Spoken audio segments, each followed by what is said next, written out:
Hello friends, welcome to YouTube channel Agri Vedant.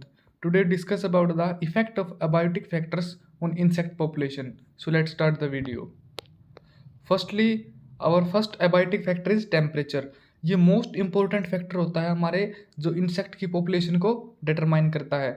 Insect होते हैं हमारे जो वो जनरली क्या होते हैं हमारे कोल्ड ब्लडेड एनिमल्स होते हैं और उनका जो बॉडी टेम्परेचर्स है वो मोर और लेस ये किससे रिलेटेड होता है जो आसपास का जो सराउंडिंग मीडियम होता है जो हमारी एयर होती है सोयल होती है उसी से इनका डिटरमाइन होता है इसके इनके अंदर का बॉडी टेम्परेचर्स। जैसे हमारा ह्यूमंस का है, हमारा ह्यूमंस का नेचर के हिसाब से वेरी नहीं करता, हमारा हम एंडो बेसिकली हमारे अंदर से गवर्न होता है, लेकिन ये बाहर के टेम्परेचर से इनमें फ्लक्चुएशन आती रहती है क्योंकि ये कोल्ड ब्लडेड एनिमल्स होते हैं। जो एक अब आता है हमारा प्रेफर टेम्परेचर। प्रेफर टेम्परेचर क्या होता है, ये वो वाली फेवरेबल रेंज होती है टेम्परेचर की जहाँ पे कोई भी इंसेक्ट की स्पीशीज सर्वाइव कर सकती है उस कंडीशन में। मान लिया 30 से लेके 50 डिग्री ये एक फेवरेबल प्रेफर्ड रेंज है, इसके अंदर ही कोई खास स्पीशीज इंसेक्ट की वो सर्वाइव करेगी, रिप्रोड्यूस करेगी, अपनी नेक्स्ट प्रोजनी को लेके आएगी और अपना लाइफ साइकिल कंप्लीट करेगी। तो ये 30 से 50 वाली उस पर्टिकुलर इंसेक्ट की स्पीशीज के लिए प्रेफर्ड टेम्परेचर हो गया। इसकी डेफिनेशन को आप देख सकते हैं, there is a fairly well defined favourable range of temperature for every insect species within which it is able to survive. Means उसी फेवरेबल रेंज के अंदर वो वाली इंसेक्ट की स्पीशीज सर्वाइव कर सकती है, ये हमारा प्रेफर्ड टेम्परेचर होता है। फिर हमारा आता है एस्लिमेशन। एस्लिमेशन क्या होता है, टेम्परेचर के प्रति अडेप्टेशन, ये हमारा एस्लिमेशन होता है। टेम्परेचर अडेप्टेशन को हम एस्लिमेशन कहते हैं। और रिस्पॉन्स ऑर्गेनिजम्स का इसके प्रति वो हमारा एस्लिमेटाइजेशन होता है, उस चीज़ के प्रति रिस्पॉन्स करना। ठीक है, फिर हमारे आते हैं टेम्परेचर के अलग अलग इफेक्ट्स। सबसे पहला फर्स्ट इफेक्ट हमारा कौन सा है, lethal influence of low temperature. Means अगर लो टेम्परेचर है तो उसके क्या घातक नुकसान होंगे, ये हमारा पहला है। इस जो हमारा लो टेम्परेचर है इसके कारण जो हमारी केमिकल रिएक्शंस हो रही हैं बॉडी के अंदर, इंसेक्ट की बॉडी के अंदर, वो होल्ड हो जाएंगी। मीन्स वो धीरे धीरे स्लो होने लग जाएंगी, वो अपनी स्पीड को कम कर लेंगी और लास्ट में पूरी तरह होल्ड हो जाएंगी, पूरी तरह चौक हो जाएंगी, रुक जाएंगी। ये हमारा नुकसान होता है लो टेम्परेचर का। जैसे जैसे टेम्परेचर घटता जाएगा जो हमारी रिएक्शंस की स्पीड है वो घटती चली जाएगी। और लोवेस्ट टेम्परेचर जो परमिट करता है सर्वाइवल को वो हमारा होता है मिनिमम सर्वाइवल टेम्परेचर।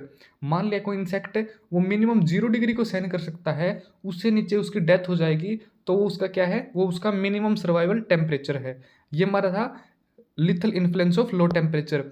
फिर हमारा आता है lethal influence of high temperature. High temperature के कारण क्या होता है, जो मॉइस्चर चेंजेस के कारण जो इफेक्ट्स हैं लिथल टेम्परेचर हाई टेम्परेचर के, वो डिफ़िकल्ट हैं बहुत ज़्यादा स्टडी करने, क्योंकि मॉइस्चर में ज़्यादा फ्लक्चुएशन होती रहती हैं, तो इसके कारण हम हाई टेम्परेचर को ईजिली स्टडी नहीं कर सकते। जो डेथ होती है हायर टेम्परेचर के ऊपर इंसेक्ट की, वो 2 कारणों से होते हैं मेनली। एक तो डेसिक्टेशन, डेसिक्टेशन मीन्स सूख जाना, मॉइस्चर की इतनी ज़्यादा कमी हो जाएगी हाई टेम्परेचर की वजह से। ये इसका एक इंपॉर्टेंट लिथल इफेक्ट होता है हाई टेम्परेचर का, क्योंकि उसे वो सुखा देगा बिल्कुल और उसकी मेटाबॉलिक एक्टिविटी को हार्म करने लग जाएगा। दूसरा क्या होता है, इंक्रीज रेट ऑफ मेटाबॉलिज्म। हमने अभी पीछे देखा था जो हमारा लो टेम्परेचर था उसमें तो हमारा मेटाबॉलिज्म स्लो हो गया था बिल्कुल, और इसके अंदर इतना ज़्यादा एक्सेसिव हो जाएगा कि एनर्जी का लॉस बहुत ज़्यादा हो जाएगा और इसके कारण हमारा इंसेक्ट डेड कंडीशन पे भी जा सकता है। फिर हमारा आता है इफेक्ट ऑफ फ्लक्चुएटिंग टेम्परेचर्स। डायपोज होता है एक इंपॉर्टेंट अडेप्टेशन होता है बहुत सारे इंसेक्ट स्पीसीज के अंदर, ताकि वो जो क्लाइमेट के अंदर अत्यधिक चेंज आ रहे हैं उनको सहन कर सके। डायपोज क्या होता है, इंसेक्ट अपनी बॉडी को एक होल्ड कंडीशन में ले आता है, बिल्कुल रोक देता है, अपनी अंदर की मेटाबॉलिक एक्टिविटीज़ को कुछ समय के लिए पोज कर देता है, उसी को हम डायपोज कहते हैं। जैसे आप वीडियो को पोज कर सकते हो ना, उसी तरह इंसेक्ट अपनी बॉडी के मेटाबॉलिज्म को पोज कर देता है, उसी को हम डायपोज कह सकते हैं, ताकि वो उस एक्सट्रीम क्लाइमेट से लड़ सके कुछ समय पे, और जैसे ही फेवरेबल कंडीशन आए वो अपने आप को दोबारा से उस नॉर्मल कंडीशन के ऊपर ले आता है। जो नॉर्मल स्पीड ऑफ डेवलपमेंट होती है वो मेंटेन नहीं हो सकती टेम्परेचर फ्लक्चुएशंस के अंदर। एक बार एक्सट्रीम हाई जा रहा है, एक बार एक्सट्रीम लो जा रहा है, तो नॉर्मल स्पीड कभी भी मेंटेन नहीं हो सकती डेवलपमेंट की और ग्रोथ की। फिर हमारा आता है टेम्परेचर एंड डेवलपमेंट का क्या रिलेशंस है। इंसेक्ट है वो अपनी डेवलपमेंट को कंप्लीट कब करता है ज़्यादा, जब थोड़ा टेम्परेचर ज़्यादा हो, वार्म वेदर हो। किसकी बजाय, कूल टेम्परेचर की बजाय। इससे हमें डायरेक्ट ये पता चलता है कि जो इंसेक्ट हैं अगर वो हल्के गर्म कंडीशन है और मोस्ट कंडीशन है, उनके अंदर बहुत ज़्यादा इंसेक्ट की अबंडेंस देखने को मिलेगी। जैसे मानसून के सीजन में देखो आप, उस समय थोड़ा वार्म टेम्परेचर भी होता है और साथ में क्या होता है, ह्यूमिडिटी भी ज़्यादा होती है, तो इसके कारण बहुत ज़्यादा रैपिड ग्रोथ्स होती हैं, वाइट फ्लाइज की, एफिड्स की, जैसिड्स की, कॉटन में देखा भी होगा आपने। एग्जाम्पल क्या है इसका, लार्वल डेवलपमेंट होती है शुगर केन इंटरनोड बोरर की। मीन्स जो गन्ने का तना छेदक होता है वो अपनी लाइफ जो लार्वा की डेवलपमेंट है उसको 16 से लेकर 24 दिन के अंदर, समर के अंदर कंप्लीट कर लेता है। सिर्फ 2 से 3 हफ्तों में कंप्लीट कर लेता है ये। और जबकि सर्दियों में ये कितने दिन में करता है लार्वल डेवलपमेंट को कंप्लीट, 170 दिन में। आप अंदाज़ा लगा सकते हैं कितना गैप है। मीन्स जो डेवलपमेंट है वो ज़्यादा किस में होती है, वार्म कंडीशन में होती है। फिर हमारे इसी के अंदर 2 फैक्टर आते हैं, 2 डेफिनेशन आते हैं, सिंपल हाइबरनेशन और एस्टिवेशन। हाइबरनेशन क्या होता है, जब हमारा एक्सट्रीम लो टेम्परेचर वाली कंडीशन होती है तो जो इंडिविजुअल्स हैं या इंसेक्ट बोल सकते हैं हम यहाँ पे, तो वो अपनी एक्टिविटीज़ को सस्पेंड कर लेते हैं, बिल्कुल रोक लेते हैं कुछ समय के लिए। जैसे आपने देखा होगा, आपने कभी लिजार्ड देखी हो, छिपकली देखी हो या फिर मेंढक देखा हुआ, वो ज़्यादा अपने उसमें आते हैं मानसून वाले सीजन में, लेकिन उस सर्दियों में क्या आपको दिखते हैं, नहीं दिखते, क्योंकि वो उस समय हाइबरनेशन की कंडीशन में चले जाते हैं। वो अपने मेटाबॉलिज्म को इतना स्लो कर लेते हैं कि वो अंदर ही उनको ना ही फूड की रिक्वायरमेंट होती इतनी ज़्यादा, वो एक नींद की अवस्था में चले जाते हैं। हम सिंपल भाषा में कह सकते हैं उसको। डेफिनेशन आप इसकी यही याद करना, ऐसे मत लिखना कि स्लीप की कंडीशन में चले जाते हैं। ये सिर्फ एक्सप्लेन करने के लिए होती हैं ये चीज़ें। एस्टिवेशन में देखो, ये वो वाला पीरियड होता है सस्पेंडेड एक्टिविटीज़ का, जब इंडिविजुअल अपने आप को बहुत ज़्यादा हाई टेम्परेचर होता है या बहुत ज़्यादा ड्राई विंटर होती है, उस कंडीशन में अपनी एक्टिविटीज़ को सस्पेंड कर लेता है, रोक लेता है। ये हमारा एस्टिवेशन होता है। फिर हमारी थर्मल कांस्टेंट की डेफिनेशन आती है। ये डेफिनेशन मैं एक बार पढ़ता हूँ, आप भी साथ साथ में इसको पढ़ो एक बार। The total heat energy required to complete a certain stage of development in the life cycle of a species. देखो एक बार, जो टोटल जितने भी हमें हीट एनर्जी, हमें या इंसेक्ट को जितने भी हीट एनर्जी चाहिए एक सर्टेन स्टेज की डेवलपमेंट को कंप्लीट करने के लिए। मान लिया एक इंसेक्ट है, उस वो आज उसका लार्वल स्टेज है, उसको अडल्ट में पहुंचने के लिए, एक सर्टेन स्टेज को पास करने के लिए उसको टोटल कितनी हीट एनर्जी रिक्वायर होगी, वही हमारा क्या होता है, वही थर्मल कांस्टेंट होता है। या फिर और हम इसे क्या कह सकते हैं, in completion of a physiological process is constant. Means एक फिजियोलॉजिकल प्रोसेस को कंप्लीट, मीन्स मान लिया एग से लार्वा बनने में जितनी एनर्जी चाहिएगी वो कांस्टेंट होती है, वो फिजियोलॉजिकल प्रोसेस बिल्कुल कांस्टेंट होती है। उसके अंदर जितनी भी एनर्जी हीट रिक्वायर्ड होगी वही हमारा थर्मल कांस्टेंट होता है। डेफिनेशन को एक बार फिर से आप पढ़ना, और साथ में ये मैं बना रहा तो इसके नोट्स भी आप साथ साथ में बनाते चलो, क्योंकि इससे आपको बाद में आसान नहीं होगी बहुत ज़्यादा। फिर हमारा आता है टेम्परेचर एंड फेकुंडिटी। ज़्यादातर केसेस में ये देखा गया है कि जो फेकुंडिटी है वो मैक्सिमम कब होती है, जब हमारा टेम्परेचर मॉडरेटली हाई टेम्परेचर होता है। मीन्स मान लिया 30 से लेकर 50 है नॉर्मल रेंज उसकी, तो वो ज़्यादा कहाँ पे होगी, वो 40 डिग्री के बाद होगा। मीन्स मॉडरेट से थोड़ा सा ऊपर, उस समय फेकुंडिटी, एग लेइंग कैपेसिटी ज़्यादा होती है। और जैसे जैसे ऊपर और बढ़ता जाएगा, जैसे 50 के नज़दीक पहुंचा जाएगा तो फेकुंडिटी कम होती जाएगी, क्योंकि एक्सट्रीम कंडीशन आ रही हो धीरे धीरे। और वैसे अगर लो की तरफ जाता जाएगा उसमें भी वो घटती चली जाएगी। फिर हमारा आता है टेम्परेचर एंड डिस्पर्जल। इंसेक्ट का जो डिस्पर्जल है, उनका वाइड स्प्रेड है, ये किसके ऊपर डिपेंड करता है, ये 2 फैक्टरों के ऊपर ज़्यादा डिपेंड करता है, प्रीडेटर्स और फूड। मीन्स उनको कोई खाने वाला तो नहीं है, प्रीडेटर तो नहीं है वहाँ पे, और फूड की अवेलेबिलिटी कितनी है वहाँ पे, इन 2 फैक्टरों पे ज़्यादा डिपेंड करता है। यहाँ पे एग्जाम्पल दिया गया हमें राइस वीविल का। जब टेम्परेचर नियरली 32 डिग्री पहुंच जाता है, जो अडल्ट्स होते हैं वो ऊपर वाली लेयर्स, कूलर जो ठंडी ऊपर वाली लेयर्स है वहाँ की तरफ शिफ्ट हो जाते हैं राइस वीविल वाले, ताकि वो अपने आप को बचा सकें। उसका डिस्पर्जल एक दूसरी जगह पे हो जाता है। ठीक है, ये एक एग्जाम्पल दिया है सिंपल सा। फिर हमारा आता है सेकंड फैक्टर। हमें अब तक हमने सारे के सारे टेम्परेचर के फैक्टर पढ़े हैं। टेम्परेचर के, लो टेम्परेचर के क्या नुकसान है, lethal effect of low temperature, high temperature. उसी तरह हमने क्या देखा था, हमने ये देखा था डिस्पर्जल पे क्या इफेक्ट डालता है। ये सारे के सारे फैक्टर हमारे टेम्परेचर में आते हैं। नेक्स्ट फैक्टर हमारा क्या आता है, मॉइस्चर एंड रिलेटिव ह्यूमिडिटी। जो इंसेक्ट के अंदर वाटर कंटेंट है वो 50% से लेके 90% तक वेरी करता है टोटल बॉडी वेट का। जितना उनकी बॉडी का वजन है, वेट है, वह 50% से लेकर 90% कॉन्स्टिट्यूएंट उनका किससे मिलकर बना होता है? वाटर से मिलकर बना होता है। मॉइस्चर प्रेफरेंडम क्या होता है? Insect have tendency to congregate within a narrow range of humidity and that range is preferred humidity। Means insect की एक टेंडेंसी होती है कि वो कुछ खास एक छोटी नैरो रेंज के अंदर ही अपनी ज़्यादा एक्टिविटीज़ को परफॉर्म कर पाता है। मान लिया इस इंसेक्ट की ह्यूमिडिटी रेंज है 50 से 60, वो एक नैरो रेंज है, वो बिल्कुल छोटी रेंज है, वही हमारा क्या है? मॉइस्चर प्रेफरेंडम है। फिर मॉइस्चर का डेवलपमेंट और फेकुंडिटी पे क्या इफेक्ट पड़ता है हम ये देखते हैं। जो रेट ऑफ ओविपोजिशन है इंसेक्ट के अंदर वो बढ़ता रहता है जैसे जैसे ह्यूमिडिटीज़ बढ़ती रहती हैं। जर्नली केस होता है ये, कुछ एक्सट्रीम केस एक्सेप्शंस होते हैं। मीन जो ओविपोजिशन का रेट है या एग लेइंग का बोल सकते हैं हम कैपेसिटी है, वो ज़्यादा बढ़ती रहती है जैसे जैसे ह्यूमिडिटी बढ़ती रहती है। फिर हमारा आता है मॉइस्चर का और इंसेक्ट कलरेशन का क्या आपस में रिलेशन, हमें ये देखना है।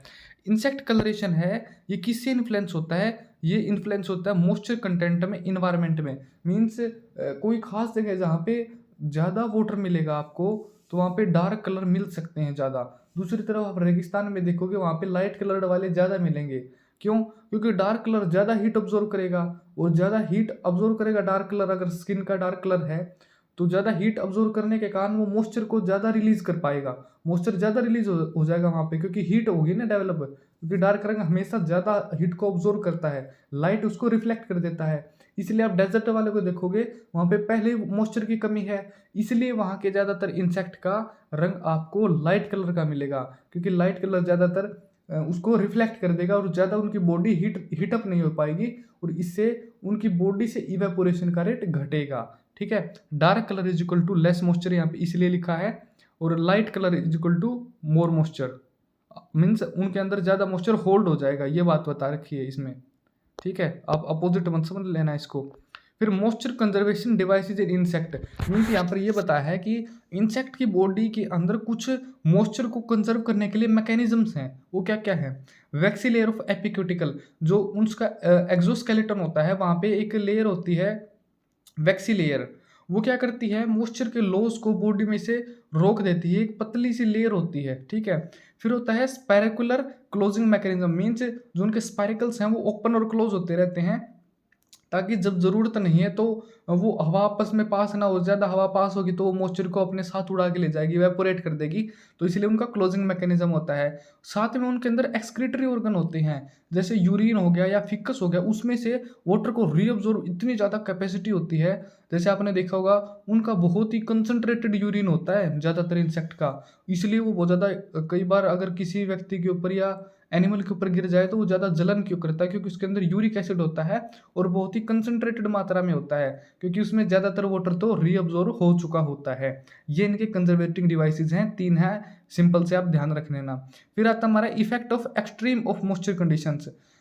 अगर मॉइस्चर कंडीशन हमारी एक्सट्रीम है या तो बिल्कुल लो है या फिर बिल्कुल हाई है, तो सिंपल बात है उसका क्या होगा? मोर्टेलिटी होगी, डेथ हो सकती है ज़्यादातर इंसेक्ट की। फिर होता है हमारा interaction of temperature and humidity. Temperature का और ह्यूमिडिटी का आपस में कैसा इंट्रैक्शन है, कैसा रिलेशन है उनका? जो टेम्परेचर है उसका एक बहुत ही ज़्यादा एक ग्रेटर इफेक्ट होता है किसके ऊपर? इंसेक्ट के ऊपर, eight extreme of moisture conditions. Means अगर मॉइस्चर कंडीशन एक्सट्रीम है तो उनका टेम्परेचर के साथ एक बहुत ही गहरा रिलेशन होता है, इफेक्ट करती है एक दूसरे को, और वाइस वर्सा। ठीक है, फिर हमारा नेक्स्ट फैक्टर आता है, अब हमने मॉइस्चर को डिटेल में स्टडी कर लिया है। थर्ड फैक्टर हमारा लाइट। ठीक है, आप वीडियो को कंप्लीट एक बार पूरा देख के जाना, क्योंकि इसमें कई फैक्टर हैं, आगे सोयल वगैरह है, तो एक बार पूरी वीडियो को चेक करना। ठीक है, different properties of light influences insect. Insect की जो लाइट की अलग अलग प्रॉपर्टीज होती हैं, जैसे फोटो पीरियड होता है, इल्यूमिनेंस होता है, कितने समय के लिए लाइट आई, हमारा फोटो पीरियड हो गया, स्मॉल डे है, लॉन्ग डे होते हैं जैसे प्लांट्स होते हैं, उसी तरह इंसेक्ट के ऊपर भी इसी तरह अफेक्ट करता है। वेवलेंथ क्या है लाइट रेज की? वो कुछ छोटी वेवलेंथ की होती हैं, कुछ लंबी वेवलेंथ की होती हैं, 680 नैनोमीटर, 700 नैनोमीटर, उससे भी ज़्यादा होती हैं। तो ये बहुत ज़्यादा इसका डायरेक्ट इम्पैक्ट होता है इंसेक्ट के ऊपर। और उनकी डायरेक्शन क्या है, उनका डिग्री ऑफ पोलराइजेशन है, उनकी किस झुकाव पे है वो, तो ये सारे के सारे फैक्टर, ये प्रॉपर्टीज लाइट की इन्फ्लुएंस करते हैं इंसेक्ट को। ठीक है, फिर हमारा फर्स्ट आता है इसके अंदर influence of light on movement of insect. Means light कैसे अफेक्ट करती है, कैसे इन्फ्लुएंस करती है, प्रभावित करती है इंसेक्ट की मूवमेंट को, उनकी गति को। जो ओरिएंटेड लोकोमोटरी मूवमेंट्स होती हैं towards and away from the source of light, ये हमारा होता है फोटो एक्सिस। मीन्स सिंपल भाषा में समझो, लाइट की तरफ आना और उससे दूर जाना, वो एक oriented locomotory means locomotory organ जो काम करते हैं, ये हमारा फोटो एक्सिस होता है, लाइट से पास आना और दूर जाना। ठीक है, इतना सिंपल याद रखना, लाइट से पास आना दूर आना, ये वाला ओरिएंटेड लोकोमोटरी मूवमेंट से हमारे फोटो एक्सिस कहलाते हैं। फिर हमारा फोटोट्रोपिज्म है। फोटोट्रोपिज्म में क्या होता है, ये सेंसाइल इंसेक्ट होते हैं जो लाइट की तरफ ज़्यादा ग्रोथ मैकेनिज्म करते हैं। जैसे आपने कई बार सनफ्लावर देखा होगा, लाइट की तरफ वो टिल्टेड होता है और उसी तरफ ज़्यादा ग्रोथ करता है, इसी तरह प्लांट्स भी उसी तरफ ज़्यादा ग्रोथ करते हैं। तो इसी तरह कुछ खास इंसेक्ट, कुछ सेंसाइल इंसेक्ट फोटोट्रोपिज्म को भी शो करते हैं, ध्यान रखना है बात आप। फिर हमारा नेक्स्ट पॉइंट क्या है, जो इंसेक्ट हैं वो ज़्यादा अट्रैक्टेड होते हैं किसकी तरफ, अल्ट्रावायलेट लाइट की तरफ, किसकी बजाय, दूसरी फॉर्म्स की बजाय। मीन्स वो रेड की तरफ कम अट्रैक्ट होंगे, ब्लू की तरफ कम अट्रैक्ट होंगे, जो विजिबल रेडिएशन है उसके बजाय वो अल्ट्रावायलेट की तरफ ज़्यादा अट्रैक्टेड होंगे। फिर हमारा आता है next point, effect of alternating light and darkness insect. Means हमारे गैप होता है हमेशा, कुछ खास 24 घंटे होते हैं मान लिया दिन में, उसमें 8 घंटे लाइट आ रही है, बाकी के 16 घंटे डार्क पीरियड है, तो उसका अलग इफेक्ट होगा। अगर 12 घंटे लाइट आ रही है और 12 घंटे डार्कनेस है तो उसका अलग इम्पैक्ट होगा। तो इसी के अंदर ये बताया है फोटो पीरियोडिज्म क्या होता है, response of insect to environmental rhythm of light and darkness. Means एक जो रिदम होती है, कुछ घंटे के लिए लाइट होती है, कुछ घंटे के लिए फिर डार्कनेस होता है, इस रिदम के प्रति इंसेक्ट का कैसा रिस्पॉन्स है, वो कैसे अपने आप को रिस्पॉन्ड कर रहा है उसके प्रति, ये हमारा फोटो पीरियोडिज्म होता है। ठीक है, डेफिनेशन याद कर लेना आप। एग्जाम्पल में हमें बताया है, जो ब्लो फ्लाई अडल्ट होता है ये एमर्ज कब होता है, सनराइज के बाद ही होता है। इससे हमें पता चलता है कि इंसेक्ट की जो लाइट और डार्कनेस है इसका कितना गहरा इंपैक्ट होता है। इसमें मैंने सिर्फ एक ही एग्जांपल लिखा है, वैसे इसके सैकड़ों एग्जांपल हैं। ठीक है, ये हमारा लाइट का था। लाइट के जो कुछ घंटे के लिए लाइट आती है, कुछ के लिए नहीं आती, तो इसका बहुत ज़्यादा फर्क पड़ता है इंसेक्ट के पूरे मेटाबॉलिज्म में, उसकी फिजियोलॉजिकल एक्टिविटीज़ में, उसकी डेवलपमेंट के ऊपर। फिर हमारा आता है रेनफॉल, बहुत इंपॉर्टेंट फैक्टर है भाई। जो total amount of rainfall distribution है एक टाइम के ऊपर किस तरह डिस्ट्रीब्यूट हो रही है, वो इंसेक्ट के अबंडेंस को डायरेक्टली इफेक्ट करती है किसी एक पर्टिकुलर एरिया में। जैसे राजस्थान के अंदर मान लिया, इनसे जो रेनफॉल होते हैं वो कम होती है, इसी कारण वहाँ पे कुछ खास तरह के इंसेक्ट पाए जाएंगे, उनकी अबंडेंस ज़्यादा होगी, और कुछ की कम होगी, क्योंकि वो रेनफॉल के डिस्ट्रीब्यूशन पे अफेक्ट कर रहा है उस पर्टिकुलर टाइम पे खास में। जैसे मानसून के टाइम पे ज़्यादा इंसेक्ट का अटैक आपको मिलेगा क्योंकि ह्यूमिडिटी बढ़ जाती है। ठीक है, जो एग्जाम्पल हमें 3-4 दिए इसके अंदर, जो डेजर्ट लोक्यूस्ट है, जो रेगिस्तानी टिड्डी है बेसिकली, वो अपने अंडे नहीं देगी। And even if laid does not hatch, अगर उसने दे भी दिए अंडे तो वो हैच नहीं होंगे, वहाँ से नई टिड्डियाँ नहीं निकलेगी जब तक सोइल के अंदर सफिशिएंट मॉइस्चर नहीं है। इससे हमें पता चलता है कि रेनफॉल का कैसा इंपैक्ट होता है और रेनफॉल का क्या इंपॉर्टेंट रोल होता है। और movement of swarm of desert locust, जो पूरे झुंड के झुंड चलते हैं, हजारों लाखों करोड़ों टिड्डियाँ होती है एक झुंड के अंदर, वो उनकी मूवमेंट को रेनफॉल ही डिटरमाइन करता है, क्योंकि उन्हें पता चल जाता है कि आगे अगर रेनफॉल हुई है तो वहाँ पे अच्छा उनको हरा हरा खाने को मिलेगा, तो उनके मूवमेंट को डायरेक्टली अफेक्ट करता है। साथ में रेन के कारण जो बहुत सारे सोइल के अंदर से इंसेक्ट निकलते हैं, जैसे आपने देखा होगा जो चींटियाँ होती हैं, आंट्स होती हैं, दीमक होती है, टर्माइट्स, ये हमारी सारी की सारी रेनफॉल के बाद ही निकलती हैं। ये हमारा रेनफॉल एक नेक्स्ट अबायोटिक फैक्टर था। फिर हमारा नेक्स्ट अबायोटिक फैक्टर आता है हमारा one of the most important, atmospheric pressure, wind and air current. Means हवा की गति, वायु दाब, इनका क्या प्रभाव पड़ता है। जो एयर करंट होता है ये इनका बहुत एक इम्पोर्टेंट रोल होता है, ग्रेट वैल्यू होता है इंसेक्ट की डिस्प्लेसमेंट को। मीन्स इंसेक्ट एक जगह से दूसरी जगह पे किस तरह जाएंगे, उनकी डिस्प्लेसमेंट कैसे होगी, ये एयर करंट डायरेक्टली इसको अफेक्ट करता है। एंड अफेक्ट इंसेक्ट पॉपुलेशन, ये इंसेक्ट की पॉपुलेशन को भी अफेक्ट करता है। क्यों? By helping them to migrate long distancing along with winds. Means जैसे जैसे हवाएं की गति होगी वो उसी डायरेक्शन में उड़ जाएंगे इंसेक्ट्स, तो इससे वो उनके माइग्रेशन में भी हेल्प करता है। अगर उन्हें जाना था मान लिया साउथ इंडिया से नॉर्थ इंडिया की तरफ, लेकिन हवा चल पड़ी वापस से नॉर्थ इंडिया से साउथ इंडिया की तरफ, वो उन्हें आने में एक रेजिस्टेंस प्रभावित होगा, तो इससे एक डायरेक्टली रिलेशन का हमें पता चलता है। और हाई विंड्स के कारण कई बार क्या होता है, इवेपोरेशन ज़्यादा हो जाता है इंसेक्ट की सरफेस बॉडी के सरफेस के ऊपर से, तो उनकी कई बार डेथ भी हो जाती है। तो ये, और एटमॉस्फेरिक प्रेशर का तो आपको पता ही है, क्योंकि एटमॉस्फेरिक प्रेशर ही हमारे विंड एयर करंट को डिटरमाइन करता है। उसी का अगर हाई प्रेशर डेवलप हो गया तो हाई से लो की तरफ विंड जनरेट हो जाएंगी, उस तरफ करंट उनका हो जाएगा। फिर हमारा नेक्स्ट फैक्टर आता है वाटर। जो वाटर करंट होते हैं, जो वाटर की बेसिकली लहरें होती हैं, ये डिटरमाइन करती हैं इंसेक्ट की स्पीसीज को कि वो उस एरिया में रहेंगी या नहीं रहेंगी। ये खास हमारी बात है ओशियंस के लिए। जो ओशियंस के इंसेक्ट हैं, क्या होता है, अगर मान लिया जो अटलांटिक ओशियन है वहाँ से इंडियन ओशियन की तरफ करंट चल रहा है, तो इंसेक्ट की स्पीसीज हैं जो वो कहाँ से कहाँ फैलेंगी, अटलांटिक से इंडियन ओशियन की तरफ फैलती चली जाएंगी। तो ये डिटरमाइन कर रहा है ना कि इंसेक्ट की स्पीसीज पर्टिकुलर एरिया में कौन रहेगा। साथ में क्या डिटरमाइन करता है हमारा वाटर, वाटर के अंदर हमारे क्या होता है न्यूट्रिशन होते हैं, सोल्ट होते हैं और डिजोल्व ऑक्सीजन होती है। ये सारी की सारी हमारी वाटर के ऊपर ही डायरेक्टली डिपेंड करती हैं। इंसेक्ट के अंदर ओस्मो रेगुलेशन का जो मैकेनिज्म है, ये भी हमारा वाटर ही कंट्रोल करता है। ये हमारा वाटर के बारे में था। फिर हमारा नेक्स्ट फैक्टर आता है इडेफिक या फिर सोयल फैक्टर। इसका एक बहुत ही क्रूशियल रोल होता है। क्यों होता है? क्योंकि इस फैक्टर के अंदर बेसिकली सबसे पहले आप देखो इंक्लूड क्या क्या होता है, structure, texture and composition of soil along with इसकी फिजिकल और केमिकल प्रॉपर्टीज। स्ट्रक्चर क्या होता है, जब जैसे हमारा होता है ग्रेनुलर स्ट्रक्चर है या क्रम्बी स्ट्रक्चर है, इस तरह का स्ट्रक्चर है। टेक्सचर क्या होता है, टेक्सचर हमारे में क्या क्या इंक्लूड होगा, इसके अंदर सैंडी प्रोपोर्शन ज़्यादा है या फिर क्लेई प्रोपोर्शन ज़्यादा है या फिर बीच का है जो लोमी टेक्सचर बोल सकते हैं हम जिसे, ठीक है। और कंपोजिशन में हमारा किस किस न्यूट्रिशन मिनरल्स वगैरह इन सब से क्या उसका बेसिकली ओवरऑल कंपोजिशन क्या है, उसके अंदर सैंड कितना है, सिल्ट कितना है, क्ले कितना है, ये हमारे सारे के सारे इडेफिक फैक्टर में आएंगे, सोयल फैक्टर में आएंगे। ये वाले फैक्टर इसकी डायरेक्टली इफेक्ट करते हैं इनकी डेवलपमेंट को और सर्वाइवल को, इंसेक्ट को। मीन्स इंसेक्ट की कितनी डेवलपमेंट है, उनका कितना विकास होगा और उनका वो जीवित रहेंगे या नहीं रहेंगे, ये डायरेक्टली सोयल द्वारा डिटरमाइन होते हैं। जो लोमी सोयल्स होते हैं, जो बेसिकली दोमट मिट्टियाँ होती हैं, वो उनके अंदर आसानी से खुदाई की जा सकती है, डिगिंग की जा सकती है, बोरोइंग की जा सकती है। अलग अलग ऑपरेशन ये इंसेक्ट बोरो करते हैं, जैसे टर्माइट हो गया या फिर कोई भी इंसेक्ट हो गया, वो बोरो करके अपने एग भी देते हैं। तो वो खोदना आसान होगा तो वो इजीली अपने एग दे पाएंगे वहाँ पे सोयल के अंदर, तो उनको और भी आसानी होगी। और ये वाली सोइल्स ज़्यादा फेवरेबल होती हैं इंसेक्ट के लिए। और क्लेई में देखो आप, बहुत ज़्यादा हार्ड स्ट्रक्चर डेवलप हो जाता है, तो इंसेक्ट उनको खोद ही नहीं पाते, तो वो अपना एग लेइंग कैपेसिटी या फिर कोई भी अपना लाइफ का प्रोसेस कंप्लीट करना है वो नहीं कर पाते हैं, इसीलिए लोमी सोइल्स ज़्यादा अच्छी होती हैं।